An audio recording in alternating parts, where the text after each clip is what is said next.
안녕하세요, 성도 여러분. 교과 공부 시간이 되었습니다. 오늘도 벌써 3기를 시작한 지도 세 번째 안식일이 되었네요. 시간이 참 빠른 것 같습니다. 오늘은 세 장이라는 제목으로 공부를 해보겠는데요. 기억절 말씀입니다. 그러므로 너희가 이제 모든 여러 가지 시험으로 말미암아 잠깐 금심하게 되지 않을 수 없으나 오히려 크게 기뻐하는도다. 베드로전서 1장 6절에 있는 말씀입니다. 우리가 지난주에 우리가 당하는 여러 가지 시험에 대한 이야기들을 좀 공부해 봤죠. 지난주 기억하십니까? 우리가 당하는 시험 여러 가지 종류가 있는데 그 첫째는 환경적인 영향이라는 것이죠. 우리가 지금 사는 세상은 죄로 가득한 세상이기 때문에 시련과 고통이 없을 수 없다라는 것을 먼저 했고요. 두 번째는 우리가 지은 죄 때문에 오는 고난들이 있다. 이런 고난에 대한 이야기를 했습니다. 세 번째는 하나님께서 우리를 정결케 하시기 위해서 우리 안에 있는 죄를 없이 하시기 위해서 우리가 가진 잘못들을 제거하고 우리가 바른 사람으로 가게 하기 위해서 우리에게 시련을 주신다는 것입니다. 지난주에 네 번째 봤던 것은 우리를 더 성장시키기 위해서 한 단계 업그레이드 시키기 위해서 우리에게 고난을 주신다는 이야기를 했죠. 오늘 교과는 아마 이 네 번째에 해당하는 내용인 것 같습니다. 우리를 더 성장시키고 우리에게 어떤 유익을 주기 위해서 때로는 고난이 필요하다는 것이죠. 근데 제목이 세 장이죠. 왜 세 장이 되게 된다는 것은 교과책에 있는 말씀을 보면 알 수 있습니다. 치료봉사 472페이지에 화이프님께서 하신 말씀을 들어서 세 장이라는 제목을 했는데요. 이 부분 함께 좀 읽어보겠습니다. 밝은 대낮에 다른 노랫소리가 들려오는 동안에 세 장 안에 있는 새는 조련사가 가르치려는 노래를 부르지 않을 것이다. 그 노래의 여기저기를 조금씩 따라하거나 흉내는 낼지라도 완전한 곡조를 배우지는 못한다. 그러나 조련사가 세 장을 어두운 천으로 덮고 그 새가 부를 단 하나의 노래만을 들을 수 있는 곳에 놓아두면 그 새는 어둠 속에서 그 노래를 배울 때까지 계속 반복하다가 마침내 완전한 곡을 노래하게 된다. 그런 다음에 그 새를 밝은 곳에다 내어놓으면 그때부터는 항상 그 노래를 부를 수 있게 된다. 하나님께서는 우리의 자녀들을 이와 같이 다루신다. 그분께서는 우리가 배우기를 원하시는 노래를 가지고 계신다. 우리가 그것을 고난의 그늘 아래서 배우게 되면 그 후로는 언제든지 그 노래를 부를 수 있게 된다. 여러분, 하나님께서 우리가 부르기를 원하시는 노래는 무엇일까요? 우리가 그 노래를 배우기 위해서 하나님께서는 우리를 세 장에 가두시고 검은 천으로 덮으시고 계속해서 그 노래를 들려주어서 우리가 그 노래를 부를 수 있게 하신다는 것이죠. 때로는 여러분, 하나님께서 우리를 어떤 단계에 올라가게 하기 위해서 시련을 허락하신다는 사실을 오늘 보여주는 것 같습니다. 그런 의미에서 이번 주 교과 이름은 세 장이었던 것입니다. 자, 그럼 우리 하루하루 내용들을 공부하면서 하나님께서 우리에게 어떤 것들을 가르치고자 원하시는지 한번 살펴보도록 하겠습니다. 첫 번째 날 공부할 내용은 이것입니다. 막다른 길을 지나 약속의 땅으로. 출애굽기 14장 10절 말씀인데요. 바로가 가까이 올 때 이스라엘 자손이 눈을 들어본즉 애굽 사람들이 자기들 뒤에 이른지라. 이스라엘 자손이 심히 두려워하여 여호와께 부르짖었다. 출애굽 이야기죠. 이스라엘 백성들이 열장이라는 특별한 기적적인 사건을 통해서 애굽에서 탈출하게 됩니다.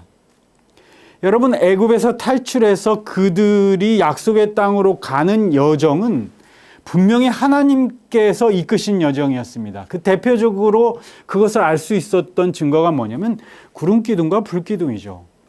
이스라엘 백성들은 구름기둥과 불기둥이 인도하는 그대로 따라갔습니다. 분명히 하나님께서 인도하신 길이었죠. 의심의 여지가 없습니다. 그런데 여러분, 잘 보십시오.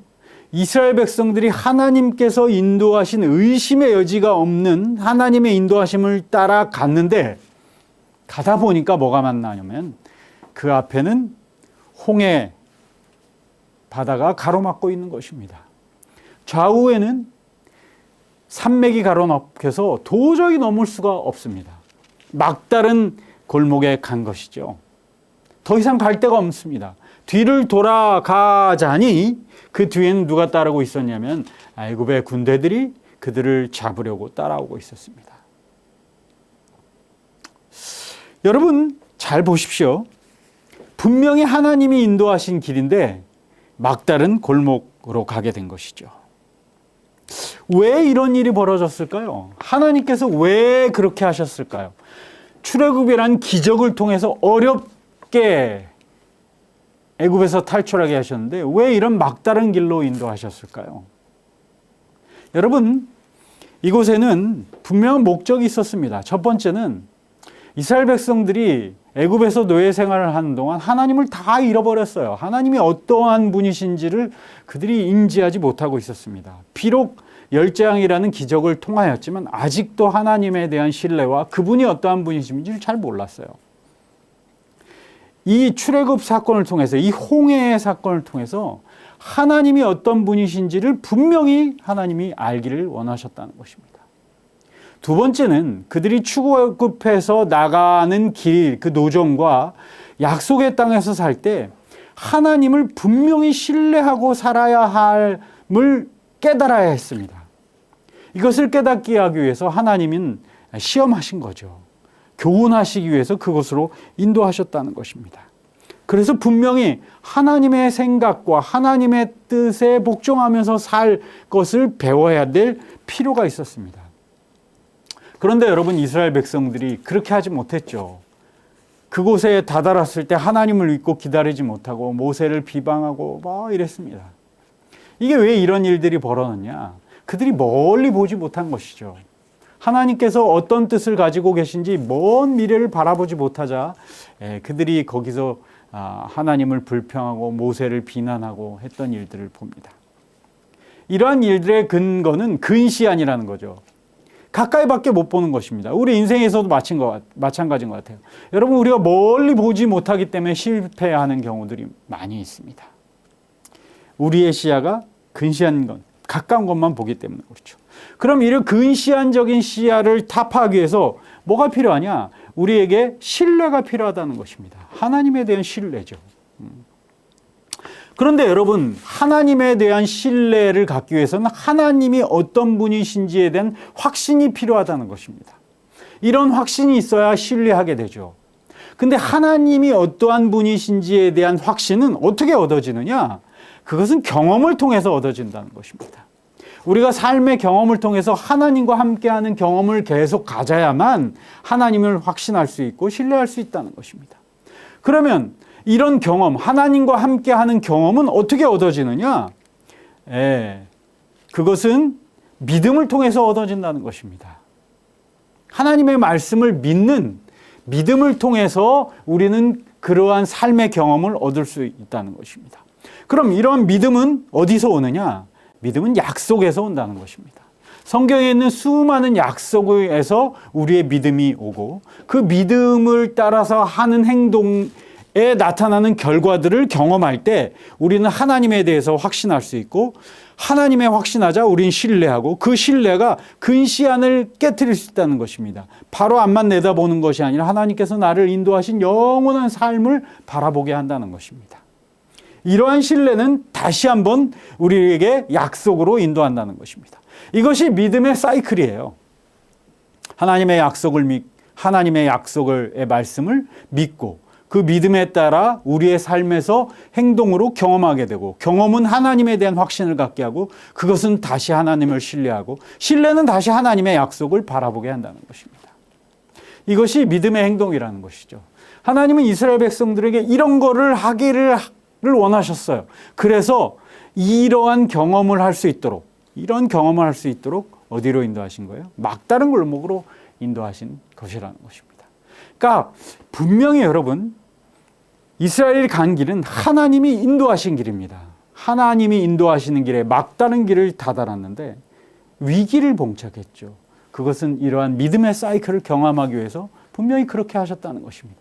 때로는 하나님께서 우리를 막다른 길로 인도하실 수도 있다는 사실, 여러분 이것은 분명히 우리의 영적 성장을 위해서 그렇게 하셨다는 사실을 여러분 알 수 있는 것입니다. 이 월요일 내용은 쓴물입니다. 여러분 홍해 바다를 건너서 이스라엘 백성들이 광야길로 접어들었는데 3일이 지나자 3일 동안 그들이 물을 찾지 못했어요. 그러자 마라의 쓴물을 만나게 되죠. 이 쓴물의 경험과 출애굽기 17장에 보면 또 하나의 경험인데 르비딤에 있었던 물이 없던 경험입니다. 여러분 하나님께서는 우리가 원하는 모든 것을 다 주시지는 않아요. 여러분 이스라엘 백성들이 원하기도 전에 하나님이 물을 착착 주실 수 없었을까요? 있었을 거예요. 하나님이 우리가 원하는 모든 것을 주시지 않는다는 것입니다. 왜냐하면 우리가 원하는 모든 것을 다 하나님께서 주실 때 그 모든 것이 때로는 우리를 망치게 할 수도 있다는 것입니다. 하나님께서는 우리에게 정말 필요한 것들을 주신다는 것이죠. 꼭 필요한 것들, 반드시 필요한 것들, 그리고 그것을 간절히 소망할 때 주신다는 것입니다. 분명한 믿음이 필요합니다. 하나님께서는 우리에게 꼭 필요한 것들을 반드시 주실 것입니다. 그리고 그것을 준비해 놓으셨어요. 그런데 여러분 때로는 우리가 너무 앞서가는 것 같아요. 하나님께서 분명히 주실 것인데 그것을 믿지 못하고 너무 많은 것들을 요구하고 그것이 당장 보이지 않자 실망하고 낙담할 때도 있는 것입니다. 그런데 여러분 우리가 하나님을 너무 앞서가지 말아야 됩니다. 인도자를 앞서가면요 여러분 넘어집니다. 그리고 잘못된 길로 갈 수 있습니다. 이스라엘 백성들이 그 광야 생활에서 간혹 하나님을 너무 앞서가서 오류에 빠지는 경험들을 했는데 우리는 그렇게 안 됐으면 좋겠습니다. 그럼 여러분 우리가 앞서가지 말고 온전히 하나님을 따르는 방법은 무엇일까요? 그것은 여러분 말씀대로 행하는 것입니다. 내 생각대로, 내 소견에 오른 대로, 내 판단에 따라서 이게 더 좋은 것 같은데 이렇게 하지 말고 하나님의 말씀대로, 때로는 하나님의 말씀이 좀 답답해 보이고 하나님의 말씀이 내게 불이익이 올 것 같다 할지라도 하나님의 말씀대로 가는 것입니다. 그러면 하나님께서 우리에게 필요한 가장 필요한 것들을 분명히 채우신다는 약속이 성경에 있습니다. 그래서 여러분 때때로 하나님께서는 우리에게 이런 시련들을 주십니다. 정말 내게 필요한 것들이 무엇인지를 우리가 깨닫게 하기 위해서. 그리고 하나님께서 반드시 그 필요한 것을 우리에게 주신다는 사실을 우리가 느끼고 깨닫고 배우게 하기 위해서 그런 시련을 주신다는 사실 여러분 꼭 기억하시고 우리가 하나님을 앞서가지 말고 하나님의 말씀대로 사는 여러분과 제가 됐으면 좋겠습니다. 화요일 공부할 내용에는 광야에서의 투쟁이 있습니다. 누가복음 4장 1절 2절에 보면 예수께서 성령의 충만함을 입어 요단강에서 돌아오사 광야에서 40일 동안 성령에게 이끌리시며 마귀에게 시험을 받으시더라 라는 내용이 있습니다. 여러분 여기 우리가 좀 살펴봐야 될 아주 특별한 성경 말씀이 있습니다. 뭐냐면 성령에 이끌려 시험을 받으셨다. 여러분 예수님이 시험을 받으셨는데 예수님이 시험을 받는 건 누구에 이끌려 가서 시험을 받으셨다는 것입니까? 성령에 이끌려 시험을 받으셨다는 것입니다. 여러분 여기서 우리가 분명히 알아야 될 것은 있습니다. 그건 뭐냐면 시험은 하나님이 주시는 건 아니에요. 시험은 마귀가 줍니다. 사단이 줍니다. 그러나 하나님께서 그 시험의 환경을 우리에게 노출시킵니다. 그쪽으로 이끄시기도 합니다. 거기에는 분명히 목적이 있다는 것입니다. 여러분 우리가 하나님의 뜻에 따라서 나가는 길에 시험이 없다? 그렇지 않습니다. 시험이 있습니다. 그런데 여러분 내가 하나님의 뜻에서 나아갈 때 시험이 있다고 해서 내가 잘못 온 건가? 이럴 필요도 없다는 것입니다. 하나님께서는 어떨 때는 우리를 시험으로 이끄십니다. 왜? 분명한 목적이 있기 때문에 그렇다는 것입니다. 분명한 목적이 있죠. 이것을 우리는 꼭 기억해야 된다는 것입니다. 시험이 온다고 반드시 잘못된 길은 아니라는 것입니다. 하나님의 뜻에 따라서 나선 길에 하나님의 뜻에 따라서 나섰음에도 불구하고 시련이 있다는 거죠. 왜? 이것을 견디고 나면 우리에게 더 나은 한 단계의 도약이 있어야 되기 때문에 그것을 꼭 이겨야 하기 때문에 그렇다는 것입니다. 여러분, 예수님께서는 자발적으로 시험에 들어가시진 않으셨지만 하나님의 약속을 믿고 나아가셨고 그것 꼭 승리하셨다는 것입니다. 여러분, 우리도 시험에 빠질 때 낙심할 필요가 없습니다. 하나님께서 우리에게 분명히 함께 하시고 우리에게 이길 힘을 주신다는 사실을 여러분 꼭 기억했으면 좋겠습니다. 여기 이 시대의 소망에 견디기 어려운 상황에 처하게 되면 때때로 우리는 하나님의 영이 과연 우리를 인도해 오셨는지 의심하게 된다. 그러나 예수님을 광야로 인도하여 사탄에게 시험을 받게 하신 것은 성령의 인도하심이었다. 하나님께서 우리를 시련에 들어가게 하실 때는 우리의 유익을 위하여 이루실 목적을 갖고 계신다는 사실. 여러분, 이거 꼭 기억하셨으면 좋겠습니다. 수요일과 목요일을 좀 바꿔서 제가 좀 공부하겠는데요. 목요일 소지 불시험을 먼저 공부하겠습니다. 이 목요일 소지 여러분 읽어보시면 여기 알렉스라는 한 청년의 이야기가 나옵니다. 이 알렉스는 청소년 시절을 그렇게 모범적으로 보내지 않았던 청소년인 것 같아요. 폭력과 마약과 연루되었고 한동안 교도소에도 수감됐던 사람입니다. 그런데 어떤 친절한 교인으로부터 하나님을 알게 되고 이게 회심하게 됩니다. 이 사람이. 그래서 이 사람이 자기가 정말 하나님의 사람이 되어서 분명한 명령에 따라서 명령을 받았다는 사실을 알게 되고 목회자가 되어야 되겠다는 결심을 하게 합니다. 그래서 그는 새로운 사람이 되기로 결심하고 신학교에 들어가서 공부를 하게 됩니다. 그런데 여러분, 안타깝게도 신학교에 가서 공부하는 동안 그에게 많은 어려움이 닥치기 시작했습니다. 그가 하는 일들이 꼬여나가기 시작했어요. 그래서 그의 삶이 저 결심대로 되지 않는 모습을 보게 됩니다. 그가 재정적으로 바닥이 되어서 정말 재정적으로 힘들게 되었고요. 원치 않게 오해를 받아서 누명을 쓰게도 되어서 사람들이 알렉스를 의심하게 되었습니다. 그 다음에 알지 못하는 이유에 따라서 왜 그랬는지 모르겠지만 건강이 나빠지는 일들이 막 벌어지죠. 그래서 고민을 합니다. 내가 이걸 그만해야 되나? 그리고 계속 유혹이 오죠. 전에 빠졌던 마약으로부터의 유혹이 오고 마약을 접하려면 쉽게 접할 수 있는 주변의 환경도 되어 있었습니다. 이런 일들이 벌어질 때 어떻게 해야 될까?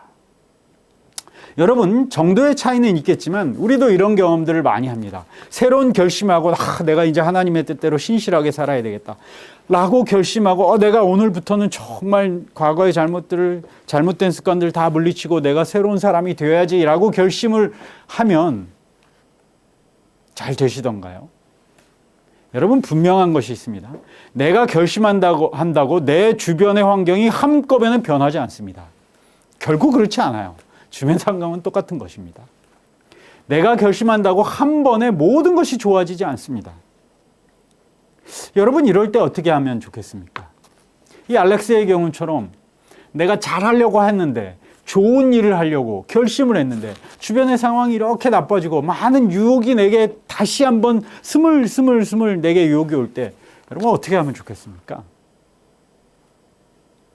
여러분, 여기서 제가 한 가지 제안을 좀 드려보는데요. 한번 생각해 보는 것입니다. 그러면 내가 이 모든 유혹을 받아들여서 이전의 생활로 돌아가면 나는 어떻게 될 것인가? 그 이후의 모습을 한번 생각해 보는 것입니다. 아마 이전보다 더 나쁜 상황으로 빠지게 될 것입니다. 분명합니다. 왜냐하면 자괴감 때문에 그래요. 내가 이걸 해내지 못했다. 나는 쓸모없는 사람이다. 자신감이 떨어지기 때문에 더 깊은 나락으로 빠지게 될 것입니다. 그러니까 이런 상황 가운데 있을 때 만약에 내가 이것을 포기하고 이전의 생활로 돌아가면 나는 어떻게 될 것인가를 한번 생각해 본다면 좀 용기를 내서 한번 이겨나가 볼 수 있지 않을까요? 여러분, 여기서 우리가 생각해 볼 것이 분명히 있습니다. 왜 우리가 잘하려고 하면 이런 어려움들이 벌어지는가? 여러분, 과거에 잘못된 것들을 버리는 데는 분명한 대가가 필요합니다. 대가를 지불하지 않으면요, 과거의 것들을 털어낼 수가 없습니다. 혹독한 대가를 치러야내면 그것들을 다시 쳐다보지 않게 되는 것입니다.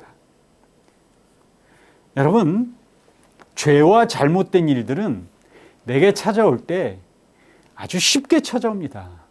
그리고 그것을 받아들일 때 나는 아무런 대가를 지불하지 않아도 옵니다. 그리고 좋아 보이기까지 합니다. 그런데 여러분, 그것을 버릴 때는 혹독한 대가를 치러야 된다는 사실을 기억해야 합니다. 그래서 여러분, 내가 새로운 결심을 하고 좋은 일을 하고 과거 일들을 좀 끊어버리고 할 때는 그런 유혹과 어려움이 오는 것입니다. 왜? 사단이 그것을 끊지 못하게 하려고 더 큰 유혹을 주기 때문에 그렇습니다. 여러분, 그런데 반대로 이 반대편 것을 한번 생각해 보십시오. 하나님께서 우리에게 주시는 것은 엄청난 대가를 지불해야만 받을 수 있는 것입니다. 그러나 하나님이 대가를 다 지불하셔서 우리가 값없이 받을 수 있다는 것입니다. 사단이 주는 것은 아무런 대가를 치르지 않아도 우리에게 주지만 그것을 끊어낼 때는 엄청난 대가를 치러야 하는 것입니다. 주님께서 우리에게 주시는 것은 큰 대가를 지불해야만 받을 수 있는데 우리가 그 대가를 지불할 수 없기 때문에 하나님께서 그 대가를 다 지불하시고 우리에게 그것을 거저 주시는 은혜로 주셨다는 것입니다. 여러분, 그래서 불시험입니다. 뭔가를 끊어내는 것은 쉽지 않은 일임을 여러분 기억해야 됩니다. 그러나 이 대가를 지불할 때 우리는 돌아설 수 있다는 사실. 그래서 여러분, 좋은 일을 결심할 때는 이런 어려운 일도 함께 온다는 사실을 꼭 기억하시길 바랍니다. 아까 넘어갔던 수요일 내용으로 다시 돌아가 보겠습니다. 불멸의 유산입니다. 베드로 사도는 베드로전서 1장 6절 7절에서 이렇게 얘기합니다. 시련은 금보다 귀한 것이 될 것이다. 너희를 영광과 존귀를 얻게 할 것이다 라고 얘기합니다. 여러분, 시련이 왜 금보다 귀하고 존귀한 것입니까? 정말 하기 싫잖아요. 시련 없으면 좋겠잖아요. 여러분, 여러분들 자격시험 치러보신 적 있죠? 저도 국가공인 자격증을 몇 개 가지고 있는데요. 이 자격시험을 치를 때마다 제가 그런 생각을 합니다. 아유, 이거 내가 왜 한다고 그래서. 아유, 그리고 이거 공부하기 너무 힘들다. 그런데 여러분, 그것을 참고 이겨내서 자격시험을 치러서 그 합격을 해서 자격증을 얻게 되면 여러분, 이것은 정말 평생 없어지지 않는 자격을 갖는 것입니다. 그렇죠? 여러분도 이런 자격시험 다 받으셨잖아요. 교사 자격증 시험 볼 때 다 하셨죠.